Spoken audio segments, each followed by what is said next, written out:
नमस्कार दोस्तों, आप सभी का मेरे चैनल पर बहुत बहुत स्वागत है। ईश्वर करे कि आप सभी खुश रहें, तंदुरुस्त रहें और अनेकों मंगल कार्य करते रहें।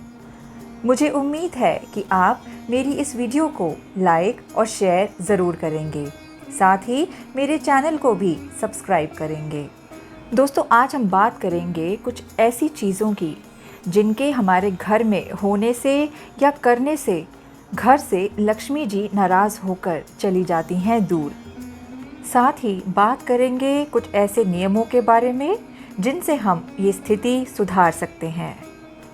तो दोस्तों, सबसे पहले हम बात करते हैं माँ लक्ष्मी की। लक्ष्मी जी की जिनकी घर घर में दिल से पूजा की जाती है।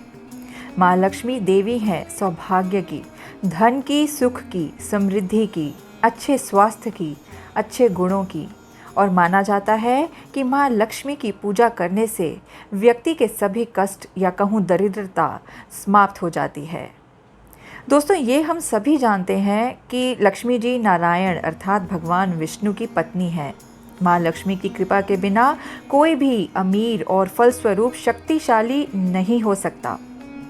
दोस्तों, क्या आपके साथ भी ऐसा होता है कि जब भी देवी लक्ष्मी का नाम लें तो मन में खुशी की तरंगें आ जाती हैं? सब कुछ हरा भरा सा दिखता है, हर रंग सुहाना सा लगता है। दोस्तों, मेरे साथ तो ऐसा होता है, लेकिन अगर आपके साथ भी ऐसा होता है तो मुझे कमेंट करके ज़रूर बताएं। मैं आपके कमेंट का रिप्लाई ज़रूर करूँगी। दोस्तों, माता लक्ष्मी को स्वच्छता बहुत पसंद है। हम सभी की तरह माँ को भी साफ सुथरी देहरी, सजी संवरी मेहरी पसंद है। कहा जाता है, जहाँ गंदगी होती है, जहाँ लोग फटे पुराने कपड़े पहनते हैं, वहाँ माता लक्ष्मी की बहन दरिद्रता का वास होता है। दोस्तों, माता लक्ष्मी को हर तरह के लाल, पीले, सुगंधित फूल पसंद हैं, किंतु कमल, गुलाब, गुड़हल, मोगरा, कनेर आदि थोड़े से ज़्यादा पसंद है।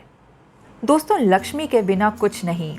लक्ष्मी है तो जीवन खुशहाल है और लक्ष्मी नहीं है तो जीवन बेहाल है। दोस्तों, आज हम बात करेंगे कि क्यों लक्ष्मी जी हमारे घरों से नाराज़ होकर दूर चली जाती हैं। दोस्तों, ये जानना आपके लिए बहुत ज़रूरी है, इसीलिए ये वीडियो आप एंड तक ज़रूर देखें। दोस्तों, लक्ष्मी जी का हमारे घर से जाने का एक मुख्य कारण हमारे घर का डस्टबिन यानी कूड़ेदान हो सकता है। दोस्तों, घर में पड़े कूड़ेदान को आप हल्के में ना लें। ये नकारात्मक ऊर्जाओं का ठिकाना है। सारे घर की गंदगी इसी में इकट्ठी होती है। लेकिन दुख की बात यह है कि लोग आजकल इसे भी डेकोरेशन पीस की तरह घर में किसी स्थान पर रखते हैं। जी हाँ दोस्तों, आजकल लोग डिज़ाइनर डस्टबिन लाते हैं और इसे कहीं छुपा के रखने की बजाय सामने ही रखते हैं। दोस्तों, पहले के ज़माने में कूड़ेदान घर के बाहर रखे जाते थे या फिर घर में उस जगह पर जहाँ किसी को भी ये दिखाई ना देते थे। दोस्तों, कूड़ेदान को खुले में रखना नकारात्मक ऊर्जाओं को निमंत्रण देना है। अगर आप भी इसे खुले में रखते हैं, यानी इसे कोई भी देख सकता है और साथ में ढक्कन भी खोल कर रखते हैं, तो आप सतर्क हो जाइए। ये अलक्ष्मी को निमंत्रण देने का एक तरीका है, और जहाँ अलक्ष्मी वहाँ लक्ष्मी कभी भी नहीं हो सकती। तो दोस्तों, आप अपने घर के कूड़ेदान को इस्तेमाल के बाद बंद करके ही रखें। साथ में ये ऐसी जगह रखें जहाँ से ये किसी को सामने से ना दिखें। आइए दोस्तों, अब बात करते हैं दूसरे कारण की जिससे माँ लक्ष्मी हो जाती हैं नाराज़, और वो है अपने घर के मंदिर को गंदा रखना। जी हाँ दोस्तों, अगर आप भी अपने घर के मंदिर को साफ नहीं रखते और ना ही मंदिर में रोज़ आरती, दिया बाती होती है, तो हो जाइए सावधान। घर में पूजा करने का स्थान आपकी तरक्की और सफलता में एक महत्वपूर्ण योगदान देता है। पूजा घर की सही स्थिति इस बात का निर्धारण करती है कि आपके जीवन में माँ लक्ष्मी की कृपा बनी रहेगी। दोस्तों, घर के हर कोने और कमरे के साथ साथ बहुत ज़रूरी है घर के मंदिर की साफ़ सफाई। दोस्तों, घर का मंदिर वास्तु अनुसार ही होना चाहिए और मंदिर में स्थापित मूर्तियों की सफाई भी रोज होनी चाहिए। दोस्तों, ऐसा माना जाता है कि आप जितना अपने घर के मंदिर को साफ रखेंगे उतना ही आप तरक्की करेंगे।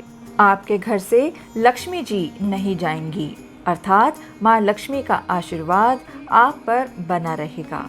आइए दोस्तों, अब बात करते हैं तीसरे कारण की, जो है सुबह और शाम देर तक सोते रहना। दोस्तों, बूढ़े बुजुर्ग कहते हैं कि हमें सदैव सूर्योदय से पहले जाग जाना चाहिए। हमारे शास्त्रों में भी ब्रह्म मुहूर्त में उठना बहुत ही शुभ माना जाता है। सूर्योदय के बाद भी बहुत देर तक सोना या फिर उठने के बाद आलस की वजह से इधर उधर लेटे रहना अच्छा नहीं रहता।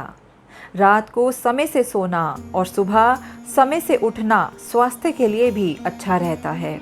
इसी तरह हमें संध्या के समय जब दोनों बेला मिलती हैं, उस समय नहीं सोना चाहिए। यह समय पूजा पाठ करने का होता है। जो लोग सुबह देर तक सोते हैं या संध्या के समय सोते हैं, आलस करते हैं, ऐसे लोगों के पास लक्ष्मी जी कभी नहीं ठहरती। तो दोस्तों, आपको लक्ष्मी जी की कृपा के लिए सुबह शाम समय पर उठना और सोना चाहिए। ऐसा करने से माँ लक्ष्मी प्रसन्न होंगी और आप सौभाग्यशाली बनेंगे।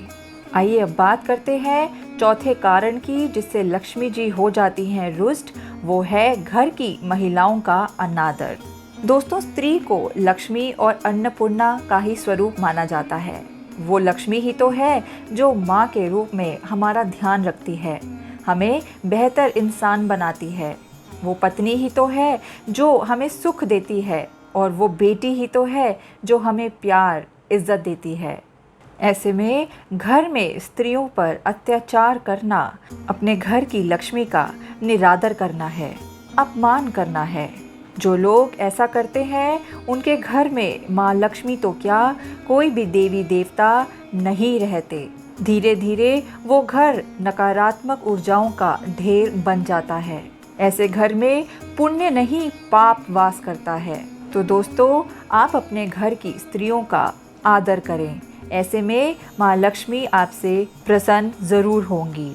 साथ में स्त्री चाहे अपने घर की हो या दूसरे के घर की, उसे इज्जत ज़रूर दें। ऐसा करने से लक्ष्मी जी सदैव अपना आशीर्वाद आप पर बरसाएंगी। अब बात करते हैं पांचवें कारण की, जिससे लक्ष्मी जी होती हैं अप्रसन्न। वो है जो लोग घर की साफ सफाई का नहीं रखते ध्यान।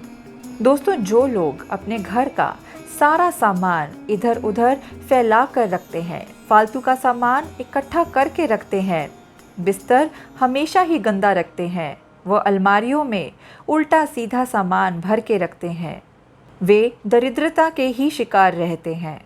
दोस्तों, वास्तुशास्त्र के हिसाब से किचन और वॉशरूम हमेशा साफ होना चाहिए, क्योंकि यहीं से सारे घर में पॉजिटिव या नेगेटिव ऊर्जा प्रवाहित होती है। रात को रसोई भी साफ करने के बाद ही सोना चाहिए। दोस्तों, मैंने कई बार कई घरों में देखा है कि घर के सदस्य इधर उधर ही थूक देते हैं, पर ऐसा करने से लक्ष्मी जी घर छोड़कर चली जाती हैं। इसके साथ साथ ये सामाजिक दृष्टि से भी अच्छा नहीं माना जाता। दोस्तों, कहा जाता है कि जिस घर में साफ सफाई नहीं होती, उस घर से माता लक्ष्मी हमेशा दूर रहती हैं, क्योंकि माता लक्ष्मी को साफ सफाई अधिक पसंद है। दोस्तों, दिवाली के दिन हर कोई घर साफ करता है, लेकिन साफ सफाई हमें रोज़ ही करनी चाहिए। दोस्तों, अगर आप भी अपने घर को गंदा रखते हैं तो आप आज से ही अपनी ये आदत सुधारें, नहीं तो माँ लक्ष्मी हमेशा के लिए आपसे रूठ जाएंगी। इसीलिए दोस्तों, घर को हमेशा साफ सुथरा ही रखें, ताकि माँ लक्ष्मी आपके स्थान पर निवास करें। दोस्तों, अब बात करते हैं छठे कारण की, जो है अन्न का अनादर। दोस्तों, हमें भूल कर भी अन्न का अनादर नहीं करना चाहिए। जो लोग भोजन छोड़कर उठ जाते हैं या अन्न का अनादर करते हैं, ऐसे लोग दाने दाने के लिए परेशान हो जाते हैं। ऐसे में भोजन हमेशा पूरा करने के बाद ही उठना चाहिए। अगर आप किसी कारणवश पूरा भोजन नहीं कर पा रहे हैं तो क्षमा मांग कर ही उठें। नहीं तो माँ अन्नपूर्णा नाराज हो जाती हैं और ऐसे लोगों के घर में कभी बरकत नहीं पड़ती। दोस्तों, इस अन्न का मूल्य उन लोगों से अधिक कौन जान सकता है जिनके घरों में कई दिनों तक चूल्हा नहीं जलता। अपने आसपास हम बच्चों को कचरे से बीन कर खाते हुए देखते हैं। दोस्तों, 2 रोटी कमाने के लिए इंसान को कितनी मेहनत करनी पड़ती है। कई बार पाप दुराचार करना पड़ता है। इसीलिए भोजन को ईश्वरीय प्रसाद के रूप में मान लें और उसे बर्बाद ना करें। अन्न भगवान का प्रसाद है। उसे अपनी थाली में उतना ही लें जितना आप खा सकें। और दोस्तों, भारतीय संस्कृति में अन्न को भ्रम कहते हैं। अन्न का अनादर करना ईश्वर का अपमान करना माना जाता है। इसीलिए भोजन खाने के समय जब थाली में अन्न परोसा जाता है तो पहले हाथ जोड़कर प्रार्थना की जाती है। तो दोस्तों, मेरी आप सभी से यह प्रार्थना है कि अन्न का निरादर ना करें, जितना चाहिए उतना ही लें। अन्न का आदर करने वाले लोगों के घर में लक्ष्मी का निवास होता है, वहाँ पे बरकत होती है, उस घर के लोगों को सुख समृद्धि मिलती है। तो दोस्तों, इंसान इस दौड़ भाग भरी जिंदगी में कहीं ऐसी बातों को नज़रअंदाज करता है जिससे उन्हें माँ लक्ष्मी की कृपा से महरूम होना पड़ सकता है। ऐसी कई बातें हैं जो अशुभ मानी जाती हैं। तो दोस्तों, हमारी आदतें हमारे जीवन में बहुत ही महत्वपूर्ण स्थान रखती हैं, क्योंकि हमारी आदतें हमारे जीवन पर अच्छा और बुरा दोनों ही प्रकार का प्रभाव डालती हैं। यहाँ तक कि इनका सीधा असर हमारे भाग्य पर पड़ता है। यदि हम अपनी बुरी आदतों को छोड़ दें और अच्छी आदतों को अपना लें तो हम अपने जीवन में आने वाली कई समस्याओं से मुक्ति पा सकते हैं। इसी के साथ मुझे उम्मीद है कि आपको मेरी यह वीडियो अच्छी लगी होगी। तो मिलती हूँ दोस्तों आपसे अगली वीडियो में। तब तक के लिए जय माँ अम्बे।